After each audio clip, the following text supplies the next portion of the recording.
The part 4 of this test is pretty hard. Try to score 33 and above and share your score in the comment below. A man wants to place an order by telephone for some office stationery. First, you have some time to look at questions 1 to 6.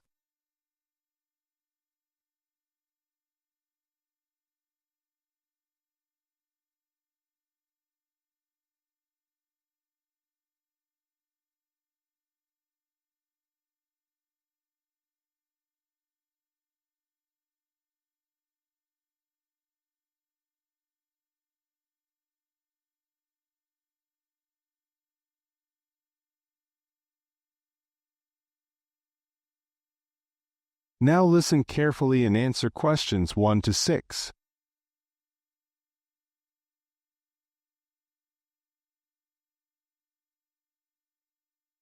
Thank you for calling Millennium Office Supplies. If you would like to place an order, please press 1.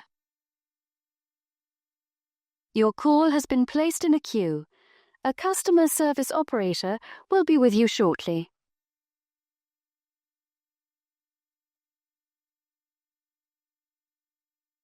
Gina speaking. How can I help you? Oh, hello. I'd like to order some stationery, please. And who am I speaking to? John Carter. Right. Can I just confirm your account number and the name of your company, John? Sure. The account number is 692411. 692411. Right. And you're from Rainbow Computers? No, the company is Rainbow Communications. Oh, okay. I'll just fix that on the system. Communications. And what would you like to order, John? Envelopes. We need a box of A4, that is, normal size envelopes. White, yellow, or manila? We'll have the plain white, please, but the ones with the little windows. Okay. One box, A4, white. Just the one box, was it? On second thoughts, make that 2 boxes. We go through heaps of envelopes. As a matter of interest, are they made from recycled paper? No, you can't get white recycled paper. The recycled ones are grey, and they're more expensive, actually. Right, we'll stick to white then. Something else, John? Yes, we need some coloured photocopy paper. What colours do you have? We've got purple, light blue, blue, light green, whatever you want, pretty much. There are 500 sheets to the pack. Let's see. We're going to need a lot of blue paper for our new price lists, so can you give us 10 packs, please? Make sure it's the light blue, though. 10 packs of the light blue. Hello everyone. If you found this test helpful, please like the video and comment. Your likes and positive comments really motivate me to make more videos. Which country are you preparing to go after taking the IELTS? Comment below. Now you have some time to look at questions 7 to 10.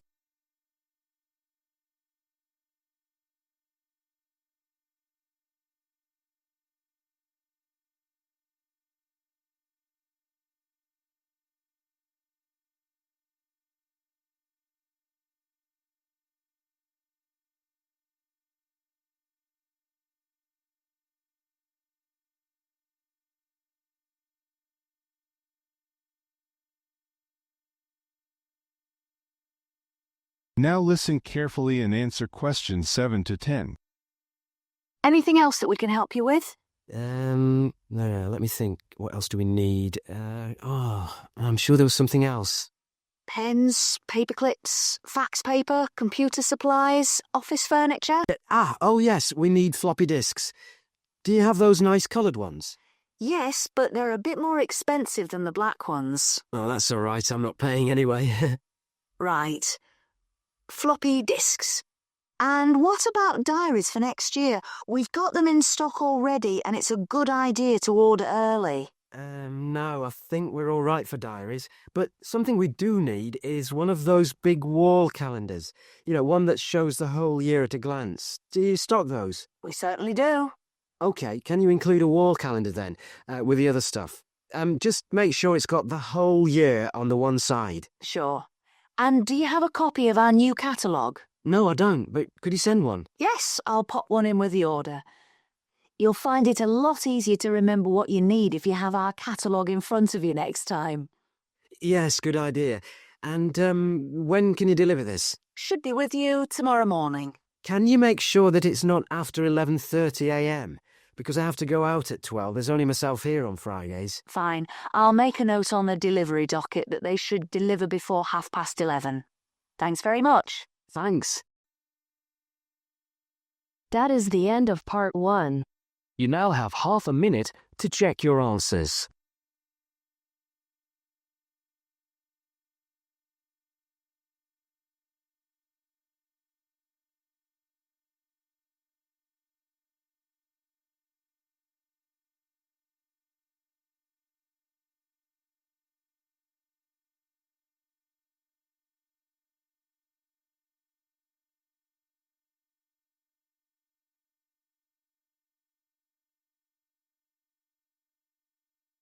Now turns to part 2. Cut 2. You will hear a salesman giving information to house owners about an alarm system. First, you have some time to look at questions 11 to 16.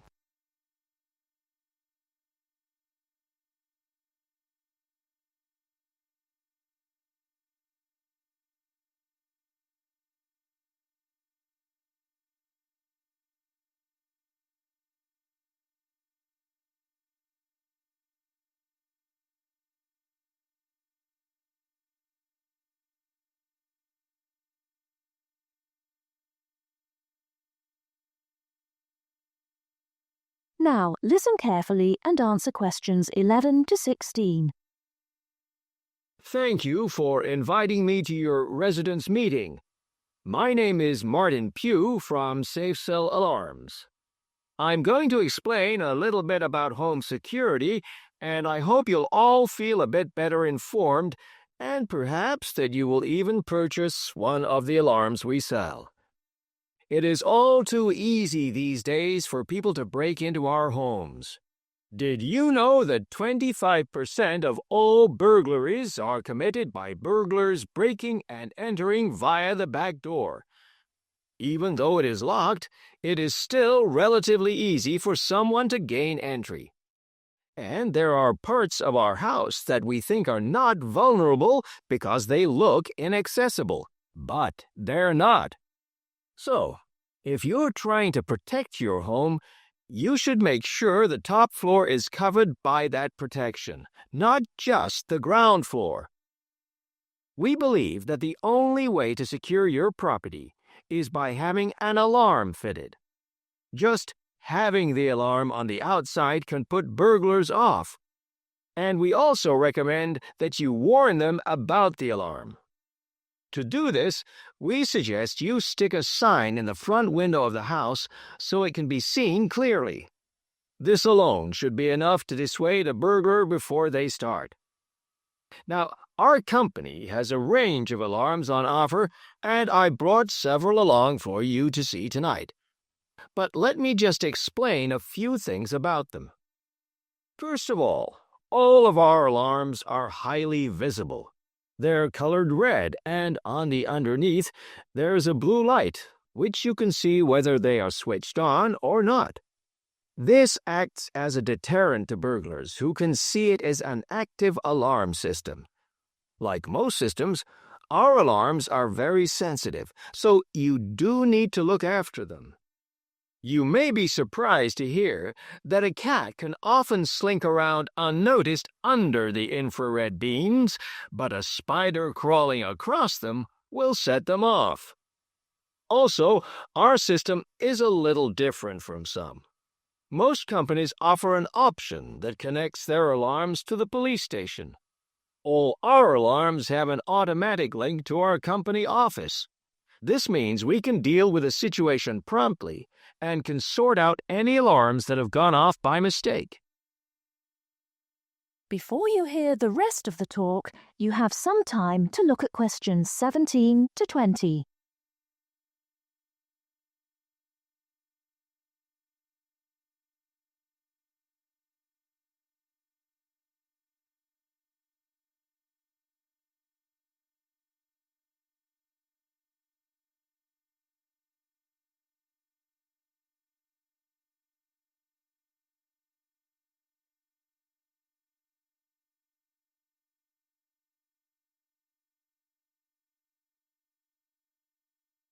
Now listen and answer questions 17 to 20.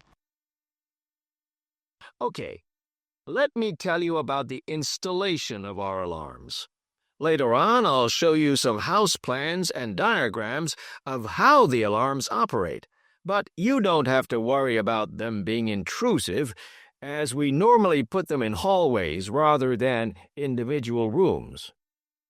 The diagrams show you how the beams work to cover the whole house in this way. Oh, one small thing while I remember is don't leave your security code in your house. A lot of people keep it in the kitchen or their study, but we suggest you leave it with a neighbor so that if there is a break-in, the burglars can switch the system off.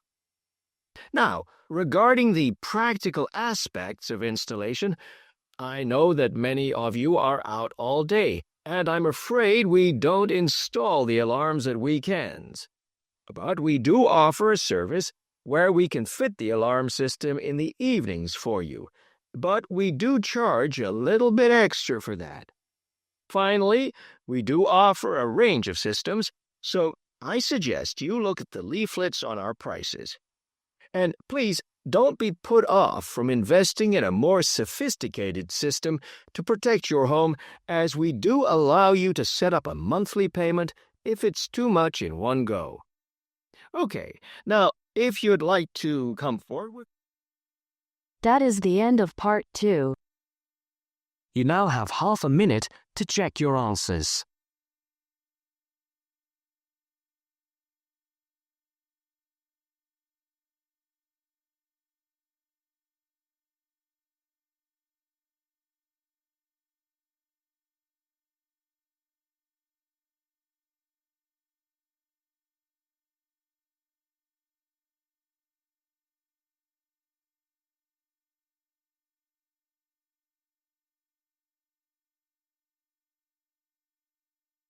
Now turns to part 3.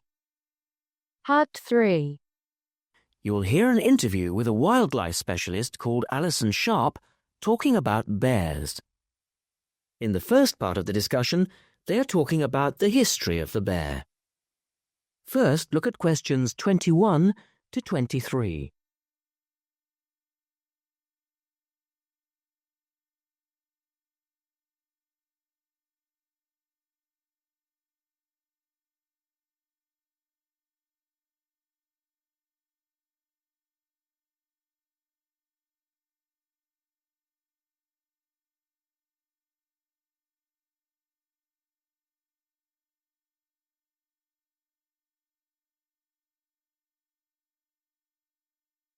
Now listen carefully and answer questions 21 to 23.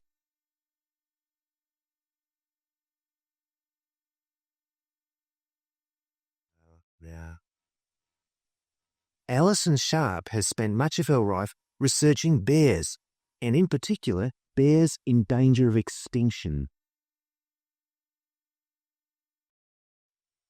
She is the author of a recent book on bears, and we welcome her to the studio today. Thank you. Delighted to be here. First of all, can you give us a quick overview of the history of the bear family? Well, the bears we know today actually have as their ancestors bears which have been evolving for some 40 million years. We have fossils of the earliest true bear, and it's important to emphasize this because some creatures are called bears but are not. Such as koalas, for instance. Yes, exactly. Fossils of the true bear show a small dog-sized animal with characteristics that show a blending of dog and bear traits. So the general belief is that dogs and bears were of the same family? Yes, that's the theory. And then we see the arrival of the early cave bear. We know from cave drawings that Neanderthal man used to worship this bear and at the same time fear it. Understandable, perhaps. Yes, but they need not have worried because the cave bear only ate plants. In fact, the cave bears survived 2 ice ages, but then became extinct. In the second part of the interview, Alison talks more about the situation of bears today. Look at questions 24 to 30.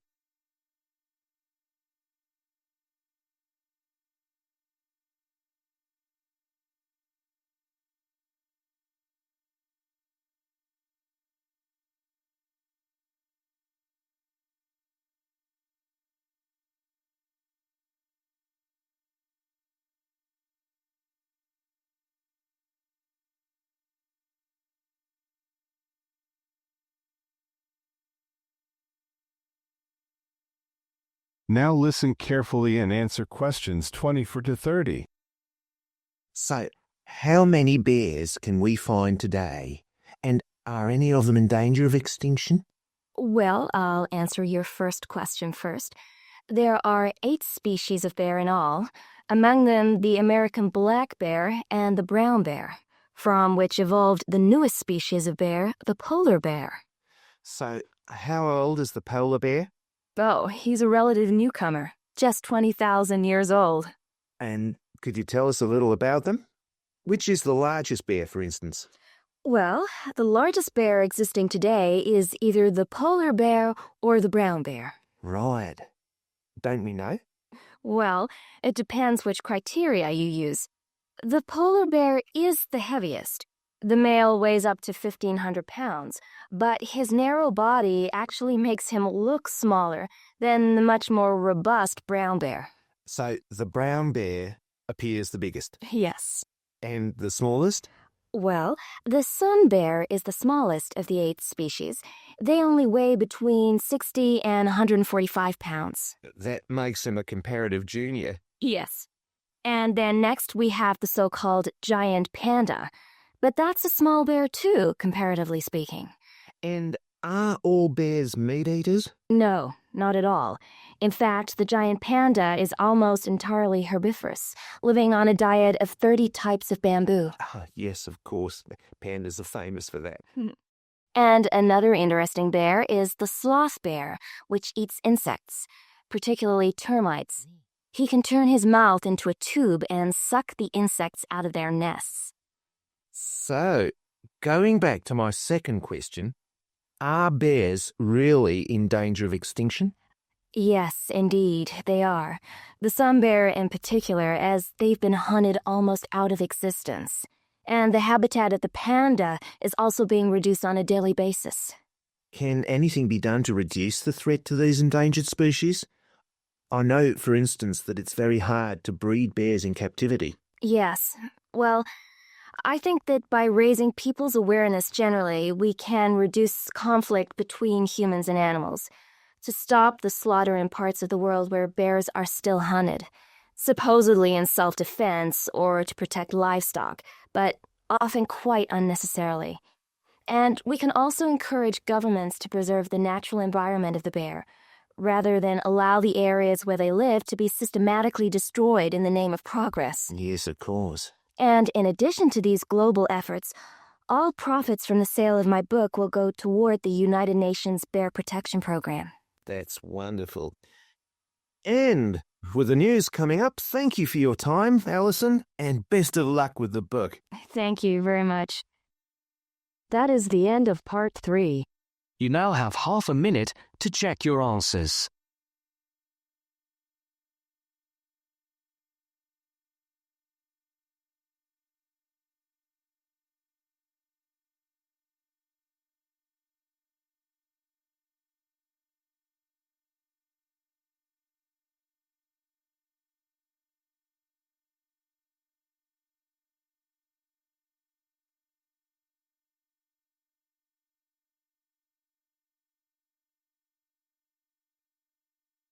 Now turns to part 4.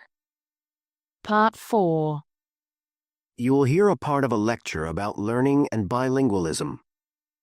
First, you have some time to look at questions 31 to 40.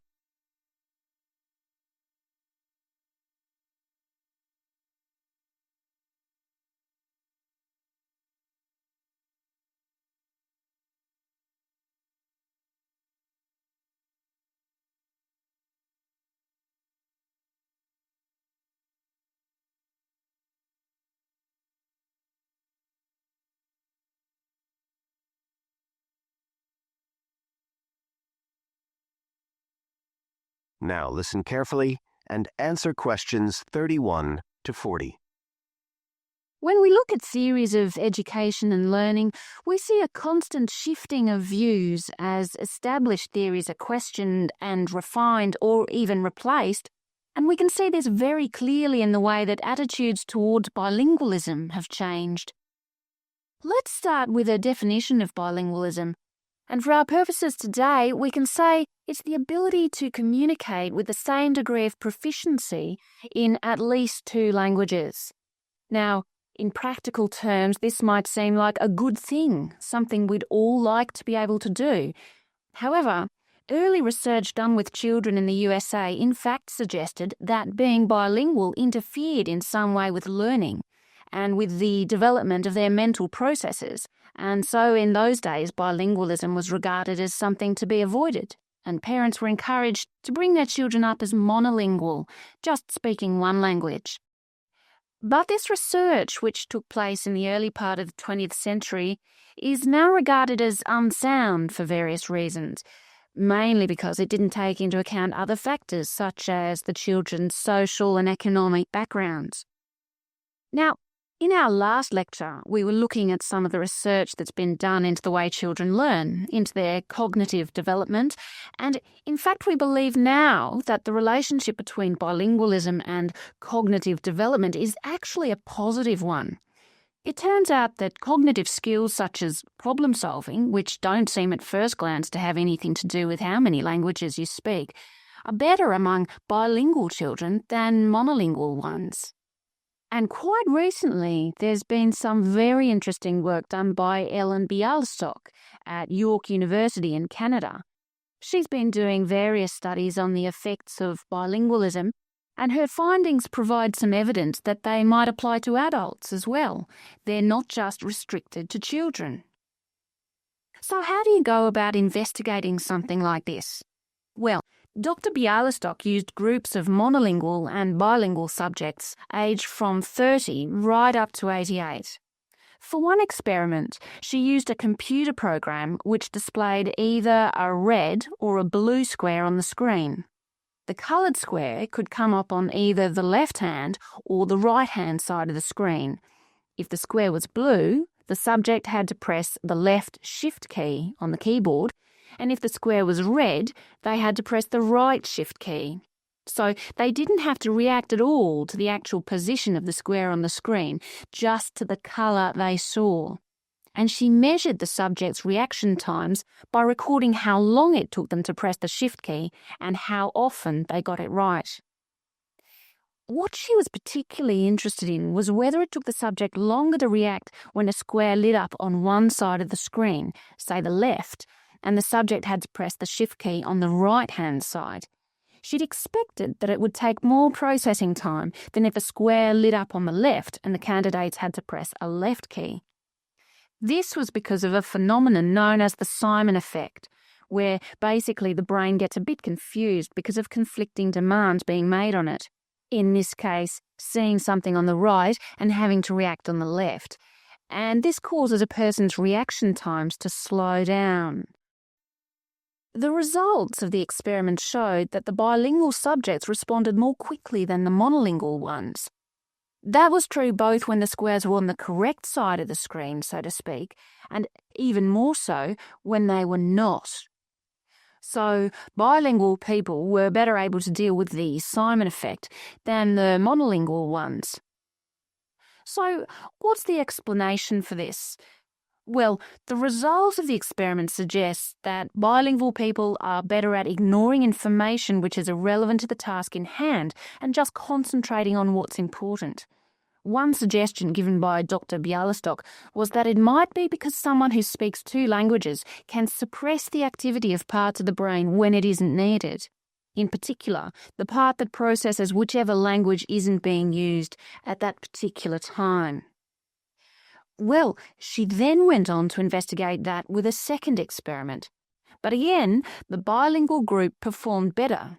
And what was particularly interesting, and this is, I think, why the experiments have received so much publicity, is that in all cases, the performance gap between monolinguals and bilinguals actually increased with age, which suggests that bilingualism protects the mind against decline.